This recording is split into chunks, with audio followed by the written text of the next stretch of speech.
Estás repasando las profecías bíblicas con el pastor Víctor Hugo García. Nuestro estudio de hoy lleva por título Se da inicio. Analizaremos la profecía de las 70 semanas predichas por el profeta Jeremías, las que Daniel los entendió con exactitud. El profeta Daniel, sin duda, era un lector extraordinario, una persona muy dedicada al estudio, a la investigación.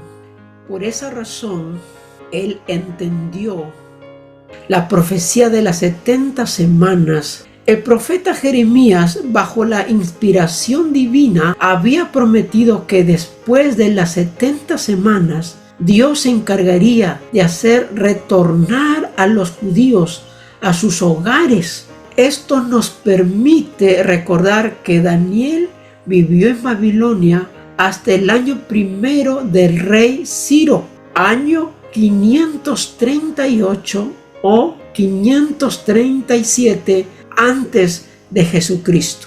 El rey Ciro el Grande fue quien puso fin al imperio babilónico y fundó Medo-Persa.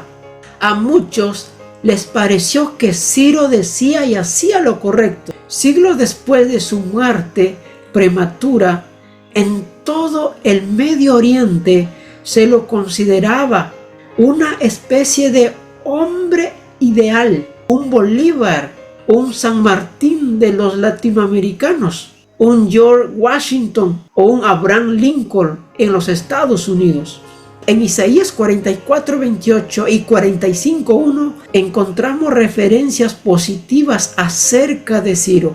Una de las primeras cosas y de las mejores que hizo Ciro en realidad, después de conquistar Babilonia, fue prolongar un decreto en donde permitía a todos los cautivos y sus descendientes a regresar a su patria si así lo deseaban. No solo los judíos, sino también las personas de los otros pueblos que Nabucodonosor había llevado cautivos recibieron su libertad en aquella ocasión.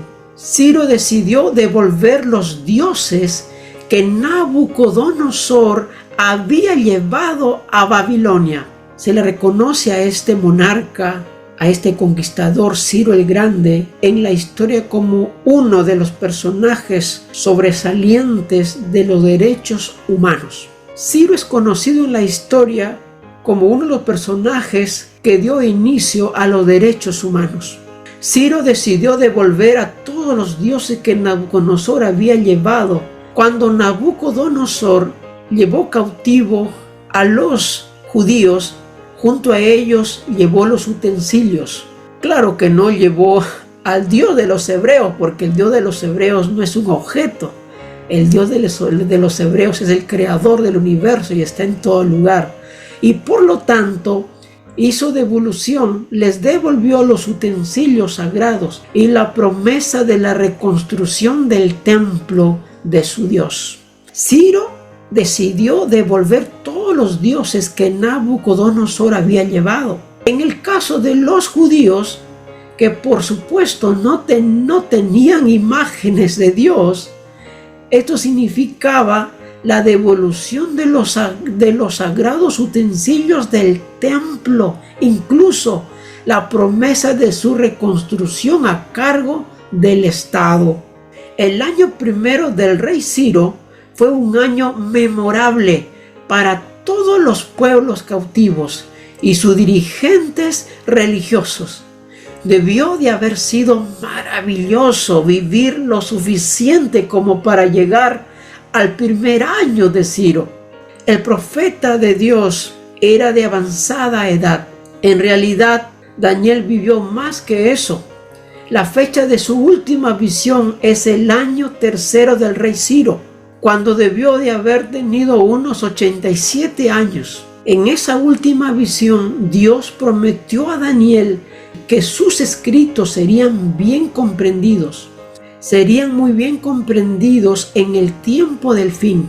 En ese entonces Daniel era demasiado anciano para poder aprovechar la oportunidad de regresar a Palestina, de regresar a casa. Pero había vivido una vida nueva, y había gozado de las bendiciones de Dios desde el principio hasta el fin.